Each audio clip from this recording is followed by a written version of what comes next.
दिल दा शीशा साफ ते नहीं ना तू फिर कीता माफ ते नहीं ना तू क्यों हिजर सजावां देवें तेरे हथ इंसाफ ते नहीं ना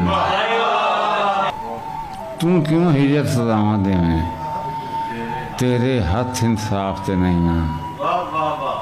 मेरे लीड़े रत भरे ने तेरे हथ भी साफ ते नहीं ना मेरे लीड़े रत भरे ने तेरे हथ भी साफ ते नहीं ना कट्ठियां जीन दी आदत पा के वख होना इंसाफ ते नहीं ना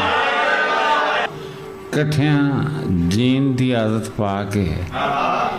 वख होना इंसाफ ते नहीं ना।